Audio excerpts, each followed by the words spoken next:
Mr. Prime Minister, Madam, Honourable Ministers, Mr. Speaker, Lord Speaker, Honourable Members of Parliament, members of the House of Lords, ladies and gentlemen. I would like to thank you, Speaker, for your kind words and greatly appreciate everyone's warm welcome. On behalf of my wife Bridget and myself and my whole delegation, thank you very much for that. And it is a very great honor to speak before the two houses of the British Parliament. A place composed of both a high chamber and a low chamber, a place of history bygone and a history in the making. A place where modern democracy emerged and the principles of democratic representation and consent were born. In making its own rules, your great people has inspired, among the rest of the world, and in particular my compatriots, who regard you with respect, with more than a bit of admiration. In France, Montesquieu and Rousseau drew from the works of Locke to such an extent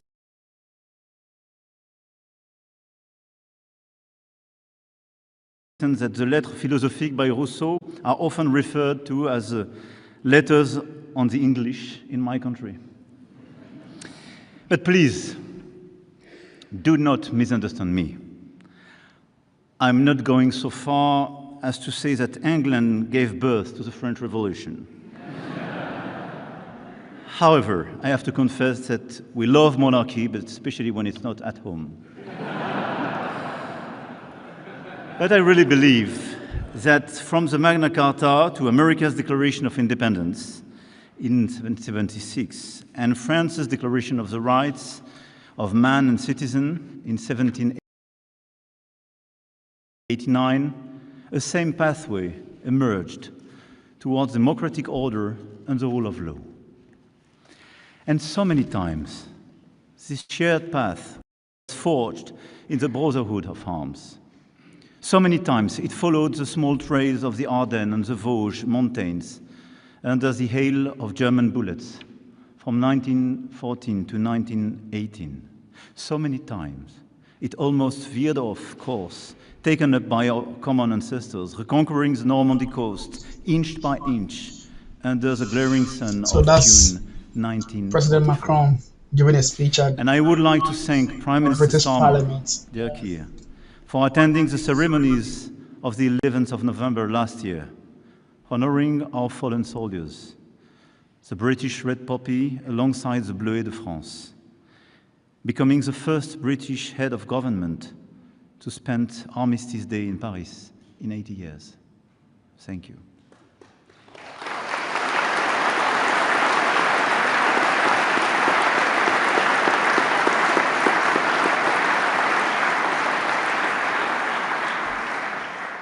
The French people shall never forget the sacrifices British people made to protect Europe and the world during the two world wars, and to uphold with fierce determination the promise of our Entente Cordiale.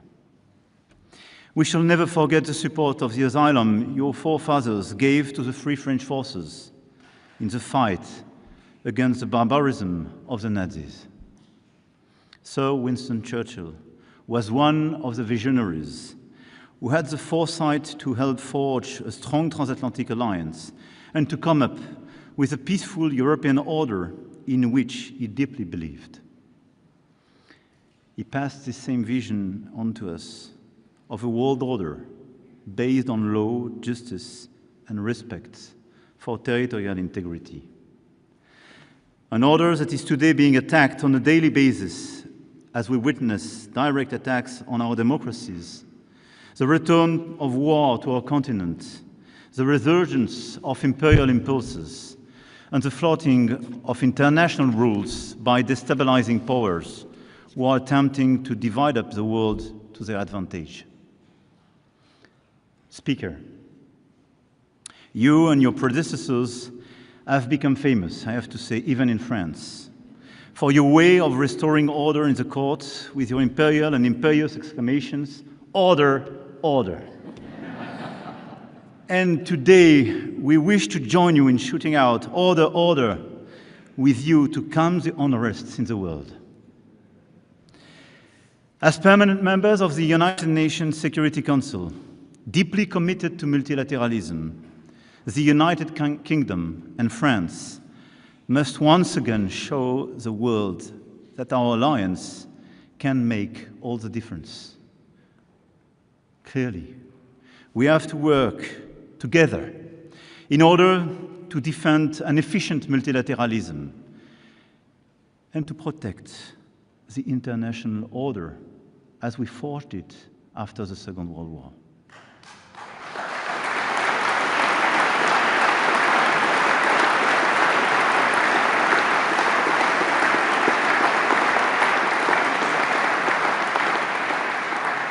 And first, in supporting Ukraine, which has been illegally attacked, by both rallying the support of Europeans and coordinating with the Americans to create the necessary conditions for a robust and solid, lasting peace. I want to commend your country.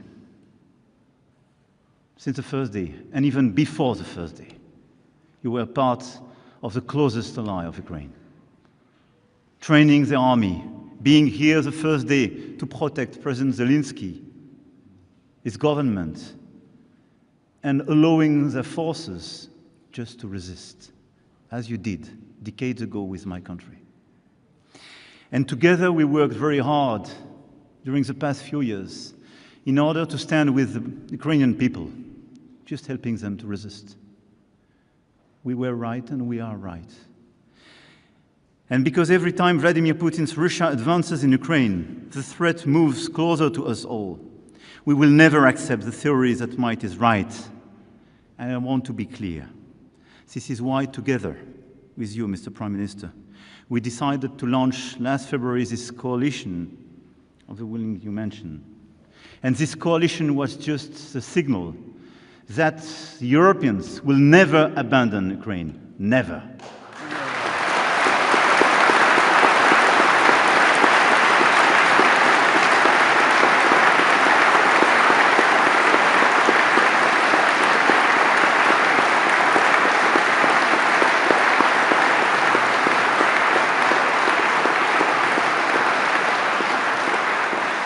And whatever the decisions could be elsewhere, we will fight till the very last minute in order to get the ceasefire, in order to start the negotiations to build this robust and sustainable peace. Because this is our security and our principles together which are at stake in Ukraine. This is the possibility of a Europe in peace. Our generation did enjoy during the past decade, which is at stake in Ukraine, nothing less. And together, we will follow up these efforts. We have also stood together in calling for the cessation of hostilities and path to peace in the Middle East, since the spiral of violence began after the terrorist attacks by Hamas on the 7th of October, 2023. Together, we call for the release of all hostages. Together, we've called for a ceasefire in Gaza. It is a matter of absolute urgency to end the suffering of the hostages and of the Gazans. A war without end and without a strategic objective poses a huge threat to the region and our collective security. Today, a dehumanization is occurring there that can never be justified. Together, we are aware that a political way out is crucial, and I believe in the future of the two-state solution as a basis for regional security architecture, which will enable Israel to live in peace and security alongside its neighbors. But I want to be clear. Calling today for a ceasefire in Gaza without any condition is just telling to the rest of the world that for us as Europeans, there is no double standard. And as we are attached to human lives, as we are attached to territorial integrity, we want this ceasefire. No discussion.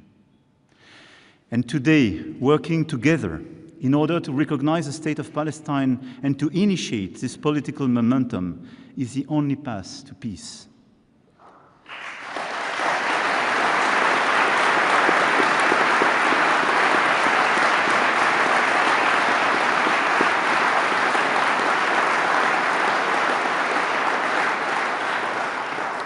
Because since Oslo in 1993, with Gaza in ruin and West Bank being on a daily basis attacked, the perspective of a Palestinian state has never been put at risk as it is. And the objective of a recognition is not just making our duty, but this is as well reopening a political perspective and refusing just an answer based on security. And this is why this solution of the two states and the recognition of the state of Palestine is as well, according to me, the only way to build peace and stability for all in the whole region. This approach is in line with our common refusal to tolerate the threat posed by an Iran that possesses nuclear weapons. There again, we know all too well the limitations of solutions based on force and the temptation to bring about regime change. France, the United Kingdom, and Germany, in coordination with all stakeholders, have the duty to bring about a stringent negotiation which ensures international monitoring of Iran's nuclear program over the long term, thereby preserving the international non-proliferation framework as a foundation for collective security. It is with the same coherence and firmness that we must act to defend the world order. In Africa, our two countries have had a weighty past, which is why we can legitimately send a message of conciliation and refusal of spheres of influence, of respect for economic and territorial sovereignty. In the Indo-Pacific, our history has made us a watchdog of the freedom of navigation and compliance with international law, which we defend. Amid these upheavals, the alliance between France and the United Kingdom has not faltered. It has even become stronger. Yes, during the past few years, this alliance became stronger. On defense and security, the Lancaster House treaties showed that we were willing to cooperate on the most sensitive subjects regarding our sovereignty and our deterrence. When our two countries signed them, some clever people found a way to derive savings of resources from them, and others even dubbed them the Entente Frugale. Yet, they have successfully provided structure for defense cooperation between our two countries for the past 15 years. At this bilateral summit, we will enter a new stage that will scale up this cooperation. And our two countries, the only European nuclear weapon states, the leading armed forces of the continent, together accounting for 40% of European military budgets, vow to fully shoulder the responsibility when it comes to European security. And we are faced with new threats, with aggressive nuclear powers, with sometimes hesitating alliances, and the return of major conflict on our continent. This is why, in 2 days, our summit is so important, and the announcement we prepared so historical. The capabilities identified 15 years ago at Lancaster House must be increased dramatically in proportion to the threat. Our industrial cooperation must also move to the next level, and our relation to Europe must change, even in the core of sovereignty. There is an expectation in Europe that, faced with revisionist neighbors, our two countries have a special responsibility for the security of the continent. And it is time to articulate it. And to paraphrase Pete's famous phrase, to make sure that not only our two countries will save themselves by their own exertions, but also that we will save Europe by our example and our solidarity. But we will return to this in more detail at the summit on Thursday, but very clearly, taking the commitment to go to the 3.5% on defense in the years to come. It's not just piling money. but increasing our cooperation altogether, reducing our dependencies, and building a strong European pillar in NATO. We have to work together to cooperate as we did a few years ago in Sahel, shoulder to shoulder. We have to cooperate in order to build new common programs, to increase the cooperation of our industries, and to make a more independent and stronger Europe of defense. Second, on climate and biodiversity.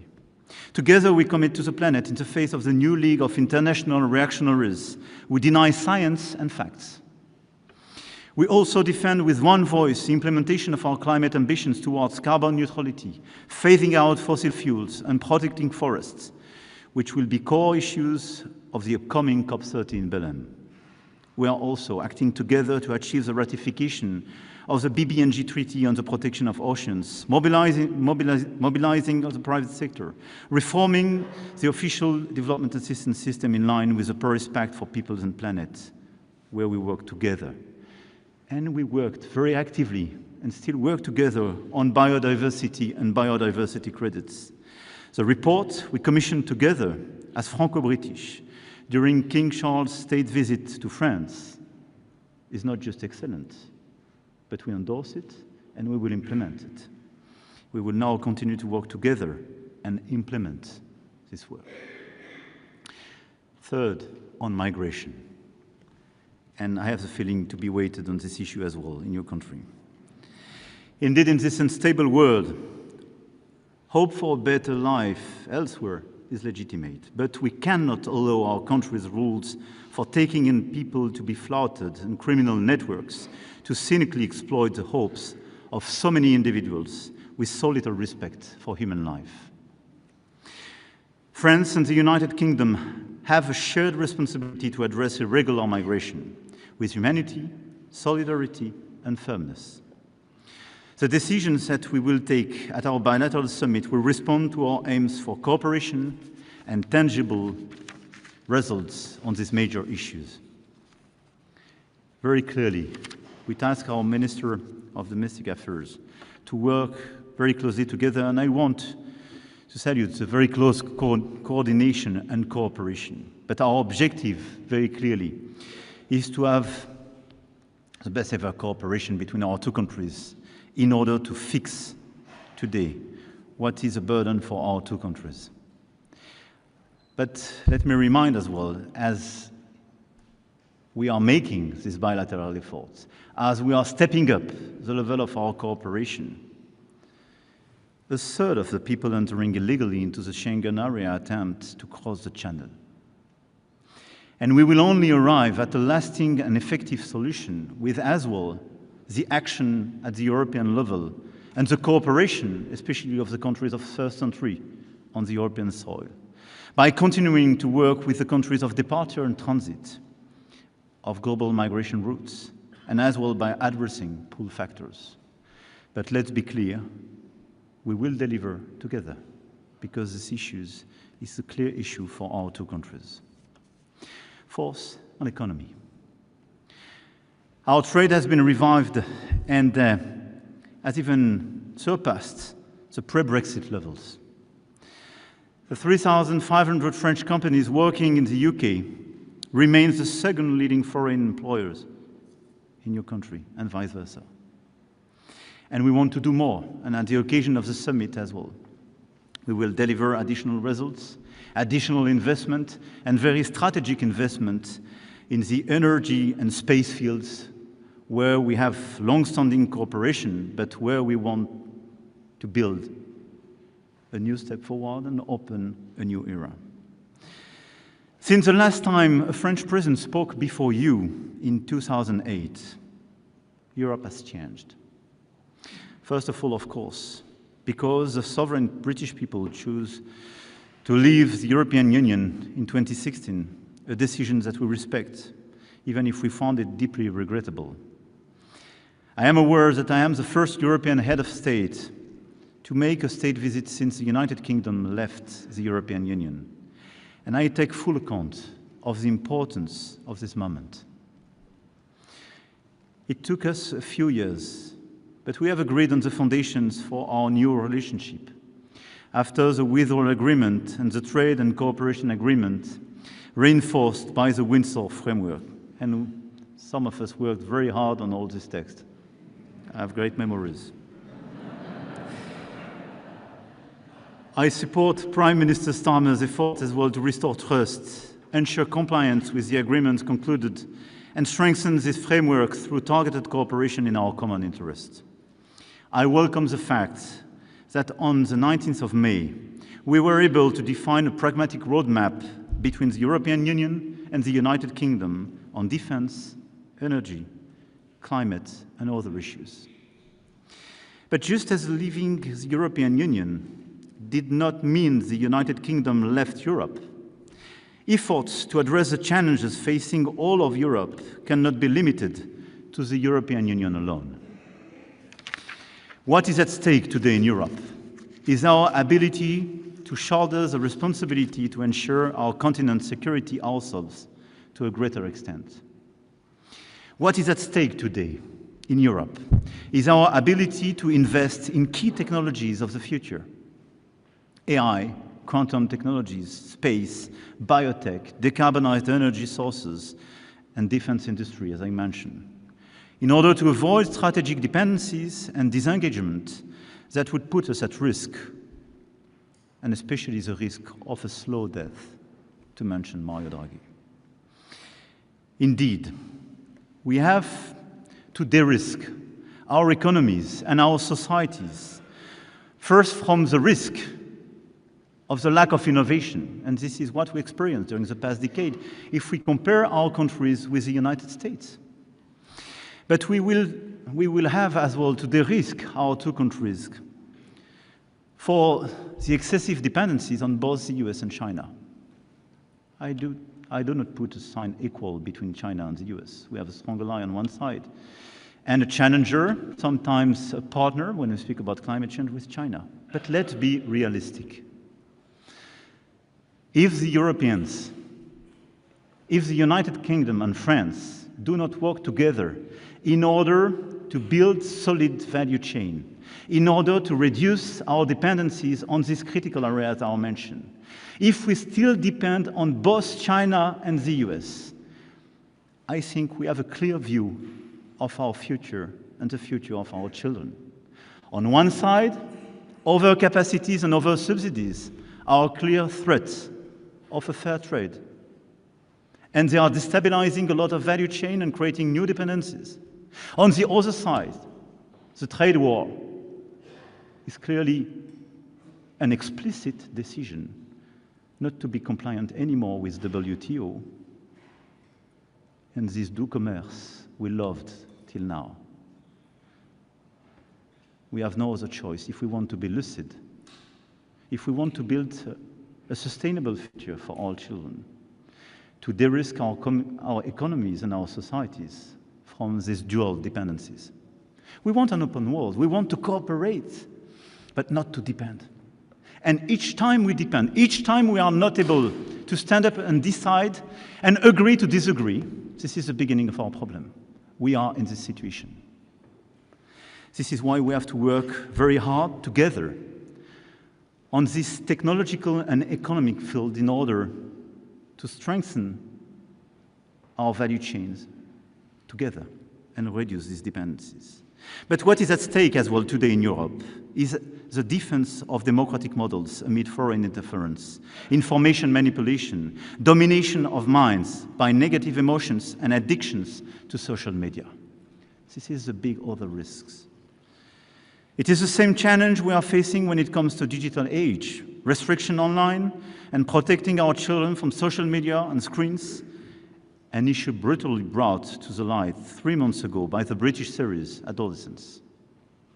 And let's be clear, this is the same type of risk. Being vulnerable to algorithm designed in the US, being vulnerable to algorithm designed in China, with social networks not even allowed to the Chinese teenagers. This is being vulnerable to the interferences and misinformation coming from Russia and other places. The strength of our democracies depend on our capacity to create new regulations in order to better protect our children and our democracies and our democratic debate, the relationship with science and truth. Otherwise, our future will be decided by those who will decide for this algorithm.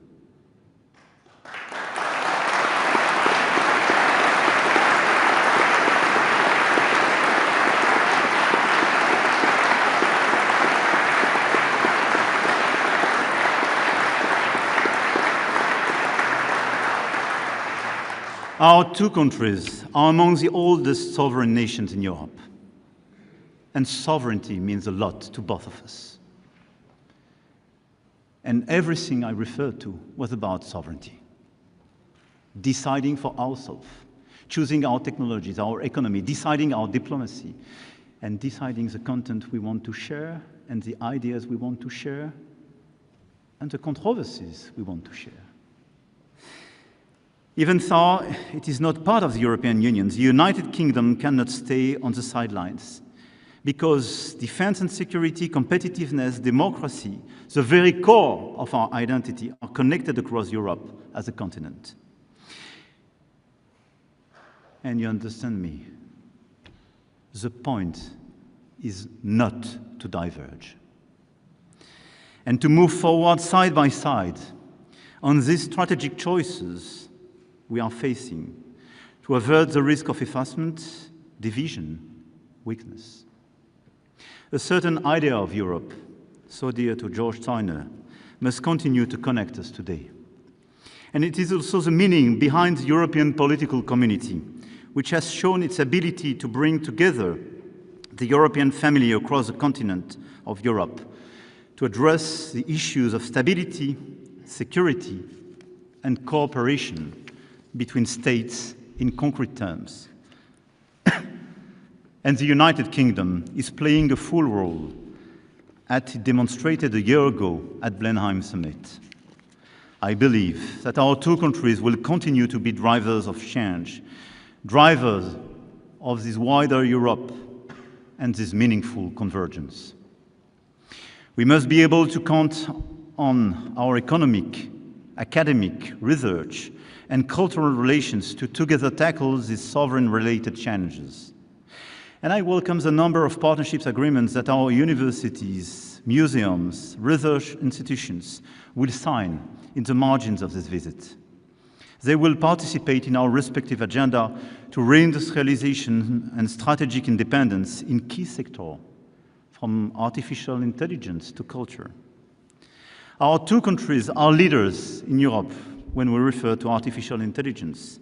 But the competition of the US and China is fierce, and Europe, on this point as well, needs to step up its investments. This is why we have to work as well together. As the Channel Tunnel is celebrating its 30th anniversary this year, let's make a wish here today. Let's not allow the channel to grow wider. Although there are 300,000 French people living in the United Kingdom and 150,000 British people living in France, there has been a decrease in movement in recent years when it comes to school, university, professional and researcher exchanges. And today there is a risk that our societies are growing apart, that our young people do not know each other as well and may end up strangers, at a time when international current events remind us on a daily basis of our common future. Let's fix it. Let's work together in order to facilitate the exchange of students, researchers, intellectuals, artists. This is so important. Let's allow our children to have the same opportunities as the one we had.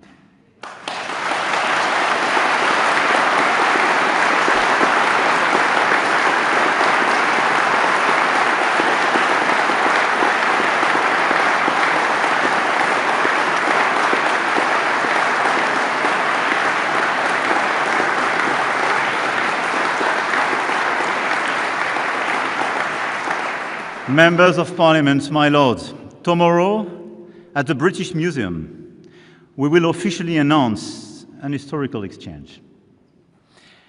In the run-up to the 1000th anniversary of the birth of William the Conqueror, France will loan the United Kingdom the Bayeux Tapestry.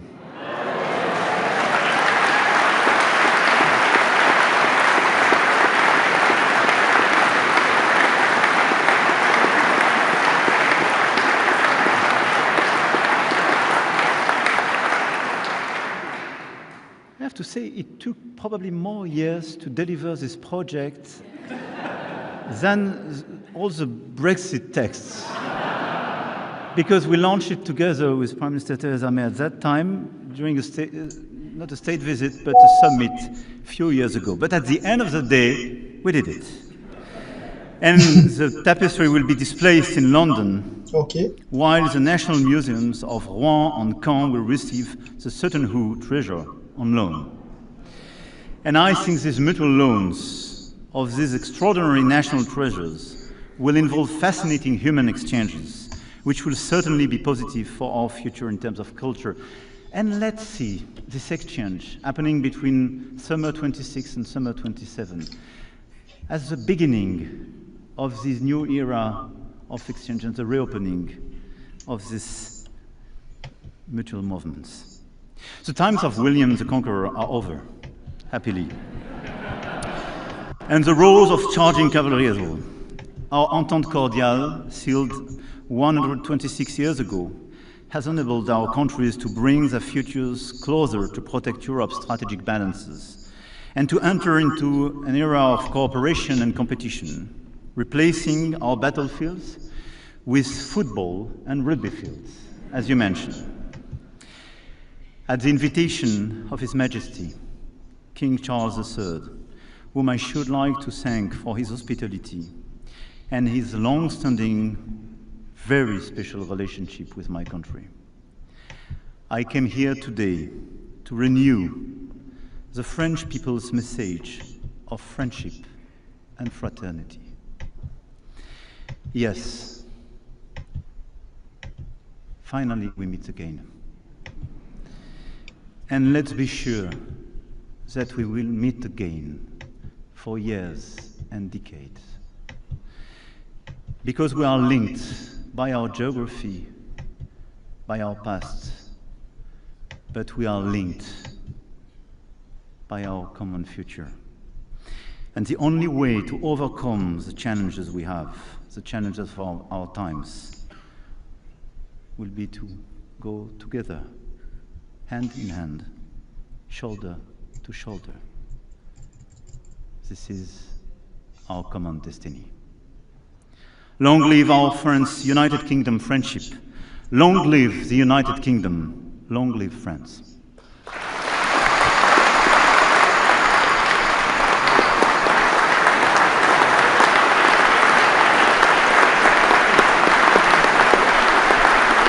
Okay, so that was President Emmanuel Macron speech at the British Parliament. So they just want to renew their bond, their friendship. Yeah, that is what they want to do. Yeah.